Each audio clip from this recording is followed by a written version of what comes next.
Assalamualaikum warahmatullahi wabarakatuh.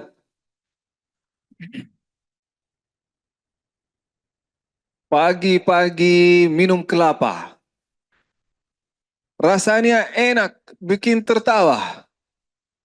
Hari ini kita berjumpa bersama jamaah yang sangat istimewa. Mudah-mudahan sebagaimana kita terkumpul pagi ini, insya Allah kita terkumpul di dalam surga Allah Subhanahu wa Ta'ala. Amin ya Rabbal Alamin.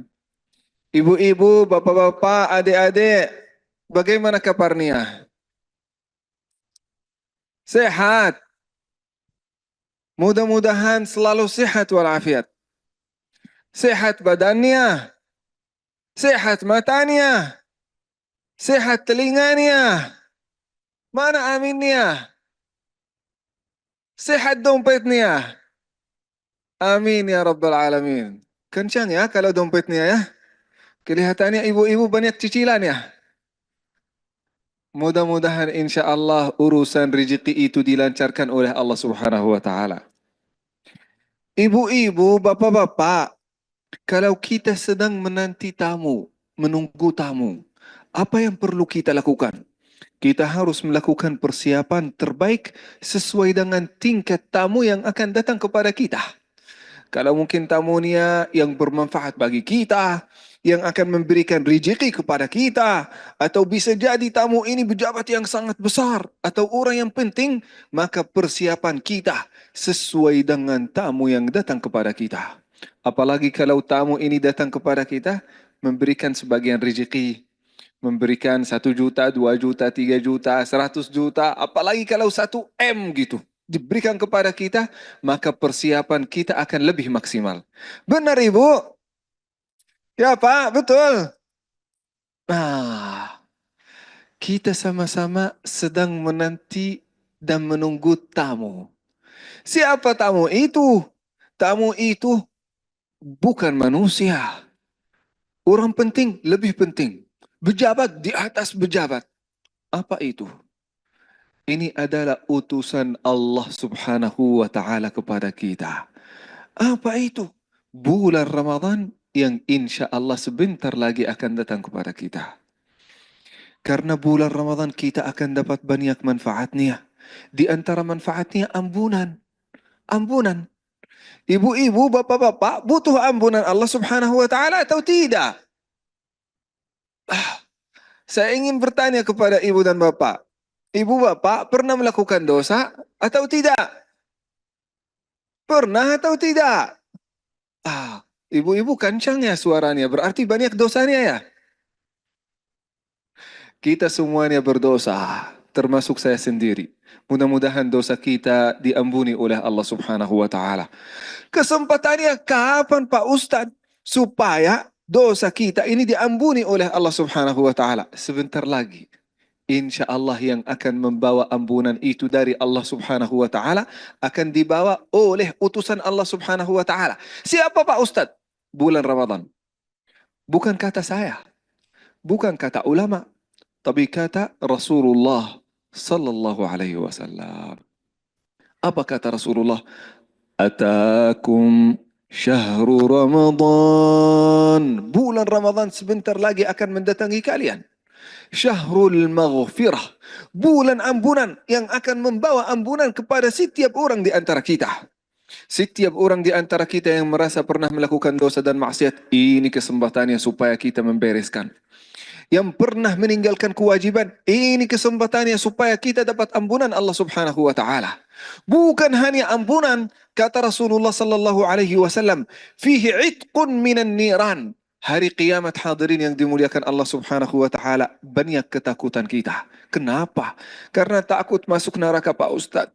Di sana panas nih ya. Panas nih ya di sana 100 bahkan 1000 kali lipat dibandingkan dengan api yang ada di dunia. Luar biasa. Bagaimana bisa tahan Pak Ustadz? Kalau saya memasukkan jari saya di dalam api yang ada di dunia ini, saya tidak tahan meskipun 1 detik. 1 detik sudah terbakar jari saya. Allah, bagaimana supaya kita bisa diselamatkan dari api neraka? Kata Rasulullah sallallahu alaihi wasallam, "Fi kulli lailatin min layali Ramadan." Setiap malam, setiap malam dari malam Ramadan ini selama 30 malam ini Allah Subhanahu wa taala akan memilih sebagian dari hambanya dan akan diberikan yang pertama ampunan. Yang kedua apa? Yang akan diberikan keselamatan dan jaminan keselamatan tidak akan pernah masuk neraka.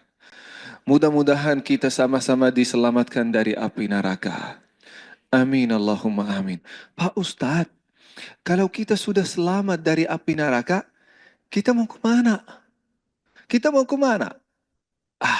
Kita balik ke dunia, sengsara lagi. Stres lagi, sedih lagi. Enggak. Kalau kita diselamatkan dari api neraka, 100% pasti kita akan masuk surga. Amin Allahumma amin. Oleh karena itu di dalam hadis yang sahih, tufattahu abwabul jinan. Di bulan Ramadan, Allah Subhanahu wa taala akan membukakan pintu surga bagi kita. Tinggal kita masuk. Tinggal kita masuk, kita semuanya akan masuk. Enggak, ada kendaraannya. Kendaraannya apa Pak Ustadz? Kendaraannya puasa, kendaraannya salat tarawih, kendaraannya salat qiyamul lail, kendaraannya banyak zikir, banyak infak. Kalau kita memenuhi ibadah di dalam bulan Ramadan, insya Allah tinggal kita masuk dari pintu yang paling utama di dalam surga Allah Subhanahu wa taala. Ibu-ibu, bapak-bapak yang saya cintai, di dalam hadis yang sahih kata Rasulullah sallallahu alaihi wasallam, kata Rasulullah, ibu-ibu, saya merasa di sini jauh dari ibu-ibu dan bapak-bapak. Boleh saya mendekat? Kata orang Arab, biasanya orang Arab berkata, al-qaribu minal ain, qaribu minal qalb. Bapak, ibu, ngerti bahasa Arab gak? Tidak ngerti? Nah, saya terjemahkan ya. Kata orang Arab, al-qaribu minal ain. Yang dekat dari mata, pasti dekat dari hati. Maka supaya ibu-ibu dan bapak-bapak dekat dari hati, maka saya mendekat. Supaya juga ibu-ibu memperhatikan apa yang akan disampaikan. Karena sebentar lagi kita akan membahas tentang qada dan hukum untuk mengganti puasa yang kita belum lunasi sampai sekarang. Yang ketiga, ibu-ibu, bapak-bapak, insya Allah akan terjamin, akan terbukakan pintu surga bagi kita. Kata Rasulullah, Inna fil jannati babun yuqalu lahu rayyan. Di dalam surga ada pintu yang paling utama. Kalau kita melihat di Masjid Al-Jabbar ada 4 pintu yang paling utama. Di surga ada 1 pintu yang paling besar. Itu dikhususkan bagi orang yang berpuasa. Namanya pintu Ar-Rayyan. Besar. Akan dikhususkan bagi orang yang kejar puasa. Puasa Ramadan, puasa Daud, Senin dan Khamis, Ayyamul Bid. Kejar puasa. Maka pintu itu akan dikhususkan bagi mereka. Kata Rasulullah, فَإِذَا دَخَلُوا أُغْرِقَ عَلَيْهِمْ.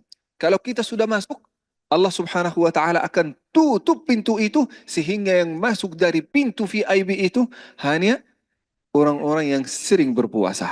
Luar biasa. Mudah-mudahan kita sama-sama dikumpulkan di dalam masjid, di dalam surga Allah Subhanahu wa taala. Amin ya rabbal alamin. Ibu-ibu, bapak-bapak, sebelum kita masuk bulan Ramadan, apa yang perlu kita siapkan? Kita tahu ya, sebelum kita olahraga harus ada pemanasan dulu kan? Apalagi di dalam agama Islam ada yang namanya ibadatul qalbi wa ibadatu al-badan. Ada ibadah yang kita harus mengutamakan hati di dalamnya, pikiran di dalamnya, lidah aja di dalamnya. Tetapi ada beberapa ibadah yang tergantung fisik kita. Seperti apa? Haji dan umrah. Kan kita harus lari, sa'i.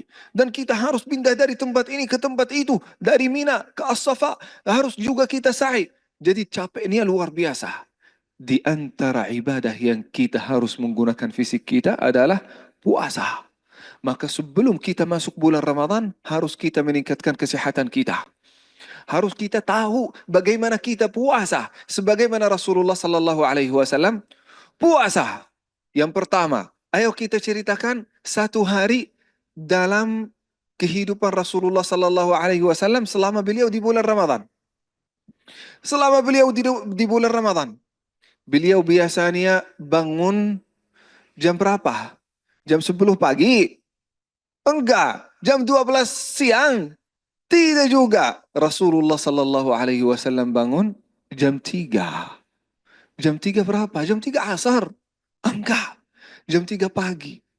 Itu namanya ats-tsulutsul akhir minal lail. Saat di zaman Rasulullah sallallahu alaihi wasallam belum ada jam. Tetapi kata Rasulullah sallallahu alaihi wasallam ats-tsulutsul akhir minal lail. Malam hari dari salat Isya sampai salat subuh dibagikan 3. Maka Rasulullah sallallahu alaihi wasallam menghidupkan malam terakhir, bagian sepertiga terakhir dari malam. Luar biasa. Bangun itu setiap hari jam 3, setengah 3 sudah bangun. Kalau sudah bangun, hal yang paling pertama yang dilakukan wudu. Mensucikan diri. Yang kedua apa? Yang kedua siwak. Tahu siwak? Siwak. Siwak atau mungkin sikat gigi yang ada di zaman Rasulullah sallallahu alaihi wasallam. Pak Ustadz, saya tidak punya sikat gigi atau siwak. Boleh diganti dengan sikat gigi yang ada di zaman sekarang? Boleh. Karena saat itu di zaman Rasulullah sallallahu alaihi wasallam belum ada pesta gigi, belum ada sikat gigi, maka diganti dengan udul arak. Ada kayu yang namanya al-arak, digunakan oleh Rasulullah sallallahu alaihi wasallam dan sahabat untuk membersihkan giginya. Maka boleh diganti dengan sikat gigi? Boleh. Pahalanya sama? Insya Allah sama.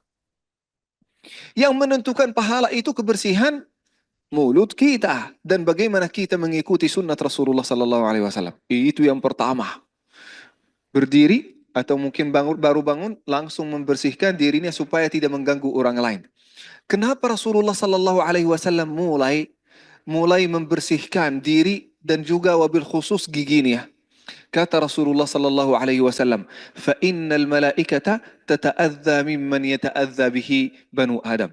Jadi malaikat itu akan terganggu dengan bau sebagaimana kita terganggu dari bau. Coba bayangkan ibu-ibu, bapak-bapak, kalau kita salat bersama seseorang yang lupa membersihkan diri, kita terganggu, khusyuk kita terganggu, fokus kita terganggu. Oleh karena itu, kalau kita membersihkan diri kita, yang sebelah kita itu sangat nyaman dengan keberadaan kita bersama dia. Nah, itu sangat penting ibu-ibu, bapak-bapak. Nah, jadi yang pertama yang dilakukan oleh Rasulullah sallallahu alaihi wasallam membersihkan diri termasuk giginya. Masya Allah, ini guru kita, pemimpin kita, Bapak Ridwan Kamil sudah hadir di antara kita. Hayakumullah. Ada juga Numi.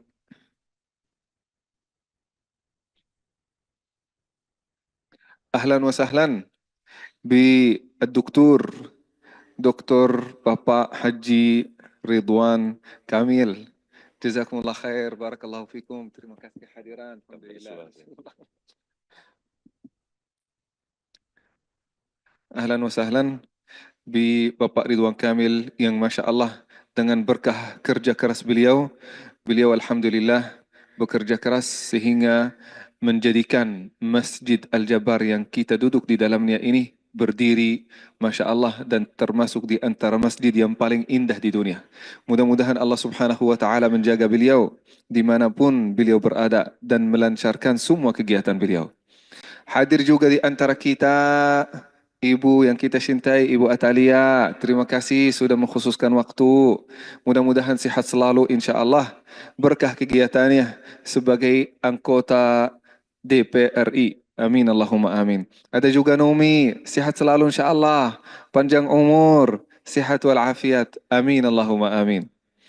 Jazakumullah khairan. Izin saya lanjut Ibu, Bapak, izin lanjut. Tadi kita menyampaikan, kita ingin menceritakan satu hari dalam kehidupan Rasulullah sallallahu alaihi wasallam dalam bulan Ramadan. Rasulullah sallallahu alaihi wasallam bangun untuk menghidupkan sepertiga terakhir dari malam hari. Dimulai dengan apa? Mensucikan diri dengan wudu. Kalau bisa mandi. Nah, yang kedua, mensucikan dan membersihkan giginya dengan siwak. Bisa diganti dengan sikat gigi. Yang penting kita harum. Karena malaikat yang menghadiri salat qiyamul lail dan salat tahajud kita akan terganggu dengan bau yang sama. Kalau kita terganggu dengan seseorang yang sebelah kita, yang bau mulutnya itu sangat mengganggu, malaikat pun juga akan terganggu. Kan kalau kita melakukan salat qiyamul lail, kita membacakan Al-Quran, ibadah itu akan dihadiri oleh para malaikat. Itu yang dilakukan oleh Rasulullah sallallahu alaihi wasallam, dimulai dengan kegiatan yang sangat menyehatkan diri, yaitu membersihkan diri dan membersihkan mulutnya. Setelah itu apa? Berdiri kepada Allah Subhanahu wa taala untuk melakukan salat tahajud. Salat tahajud. Ibu-ibu, saya ingin bertanya, kalau salat tahajud Rasulullah sallallahu alaihi wasallam kira-kira panjangnya berapa? Qul huwallahu ahad? Enggak. Membacakan inna a'tainaka jarang. Membacakan qul a'udzu birabbin nas enggak. Rasulullah sallallahu alaihi wasallam kalau berdiri untuk melakukan salat qiyamul lail, beliau menikmati salatnya sampai membacakan 1 juz, 2 juz, 3 juz sampai selesai surat Al-Baqarah. Bahkan disambung dengan surat Ali Imran, Rasulullah sallallahu alaihi wasallam tetap menikmati salat qiyamul lail. Luar biasa. Berarti itu bedaan antara kita dan Rasulullah. Masuk salat terhibur dengan salatnya. Saya masih ingat, saya masih ingat ketika kali pertama saya datang ke Indonesia itu hampir 10 tahun yang lalu. Saya saat itu masuk kota Bandung, saat itu Masya Allah Al-Mukarram Bapak Ridwan Kamil sebagai Bapak Wali Kota saat itu. Saya masuk kota Bandung dan Alhamdulillah diberi kemudahan oleh Allah Subhanahu wa taala untuk salat pertama saya di Indonesia. Itu salat tarawih. Salat tarawih. Selesai salat sebelumnya saya berhenti setelah salat maghrib dan masuk masjid sebelum salat Isya. Masjid itu yang dekat dari jalan tol itu sangat besar. Halamannya sangat besar. Saya diberi rezeki oleh Allah Subhanahu wa taala sehingga dapat tempat langsung di belakang imam. Berdiri langsung di belakang imam. Imamnya Masya Allah bacaan Al-Qurannya indah sekali. Surat salat Isya indah sekali. Setelah salat Isya, saya melihat sebelah saya, masjid itu sudah terisi dengan jamaah. Halaman masjid pun yang begitu luas itu terisi dengan jamaah. Luar biasa. Masjidnya besar. Halaman masjid yang juga luas itu terisi dengan jamaah. Setelah itu Alhamdulillah, imam setelah salat Isya mulai melakukan salat tarawih. Ternyata salat tarawih di dalam masjid itu 23 rakaat. Bagus. Itu sesuai dengan salat yang ada di dalam Al-Haram. Tetapi 23 rakaat itu dilakukan dalam waktu 10 menit. Luar biasa. 10 menit. Itu salat tarawih 23 rakaat. Luar biasa. Saya datang dari Timur Tengah. Awalnya saya bahagia. Masya Allah ini jamaahnya banyak di dalam masjid. Halaman masjid itu juga terisi dengan jamaah. Rupanya banyak jamaah datang ke masjid itu supaya salat tarawih dalam waktu 10 menit. Setelah itu bubar. Luar biasa. Saya pernah salat di beberapa negara. Dulu di Perancis, di Turki, di Malaysia, di Jepang. Datang juga ke Indonesia. Itu termasuk salat yang paling cepat. Yang paling cepat. Kalau kita mungkin di dalam bacaan Al-Quran, kalau kita membacakan Al-Quran, para ulama dan fuqaha berkata, kita membacakan Al-Quran harus dengan 3 kecepatan. Kecepatan pertama namanya At-Tahqiq.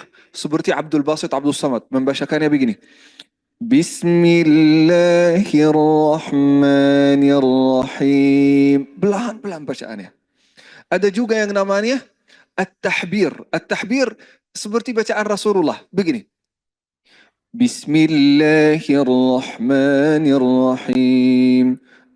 Alhamdulillahi Rabbil Alamin. Ini namanya tahbir. Adapun juga yang namanya al-hadr. Ini yang paling cepat. Tetapi diperbolehkan. Bismillahirrahmanirrahim. Alhamdulillahi Rabbil Alamin. Ar-Rahmanirrahim. Maliki yaumiddin. Ini cepat tetapi boleh. Asal kita memperjelas semua huruf-huruf yang kita bacakan. Boleh. Tetapi bacaan di dalam masjid tersebut, ibu-ibu dan bapak-bapak, bacaan yang luar biasa. Bukan tahqiq, bukan tahbir, bukan hadr, tetapi bacaan baru. Kayaknya namanya bacaan ekspres gitu. Sangat cepat. Mulai dengan surat Al-Fatihah. Bismillahirrahmanirrahim. Jelas kalau basmalahnya. Begitu masuk dalam Alhamdulillahi Rabbil Alamin, tidak bisa terdengar. Alhamdulillahi Rabbil Alamin. Yang terdengar Bismillahirrahmanirrahim dan waladdallin. Ketika imam membacakan waladdallin, semua jamaah membacakan amin, semangat. Padahal mereka tidak tahu apa yang baru dibacakan oleh imam.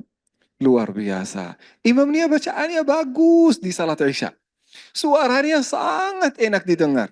Tetapi begitu masuk salat tarawih, hancur sunnat Rasulullah sallallahu alaihi wasallam di dalamnya. Dan itu bukan bacaan Rasulullah. Aisyah radhiyallahu anha, istri Rasulullah pernah ditanya oleh sahabat, "Ya Aisyah, dulu Rasulullah kalau berdiri untuk melakukan qiyamul lail, untuk melakukan salat tarawih, bacaan beliau gimana?" Kata Aisyah radhiyallahu anha, "Kana yaqra'ul Qur'ana fayuhabbiruhu tahbira." Rasulullah sallallahu alaihi wasallam membacakan Al-Qur'an, fayuhabbiruhu tahbira, membacakan Al-Quran dengan tahbir, dengan jelas, dengan tajwid, belan-belan setiap ayat yang dibacakan di dalam salat itu jelas. Oleh karena itu, hal yang paling pertama yang perlu kita lakukan di dalam bulan Ramadan adalah salat qiyamul lail, termasuk salat tarawih. Tetapi jangan asal hanya rukuk dan sujud. Kita berusaha untuk menyempurnakan sunnat Rasulullah sallallahu alaihi wasallam di dalamnya. Itu hadirin yang dimuliakan Allah Subhanahu wa taala, mungkin sebutan yang sangat sederhana dari Al-Faqir sebagai ketua majelis ta'lim.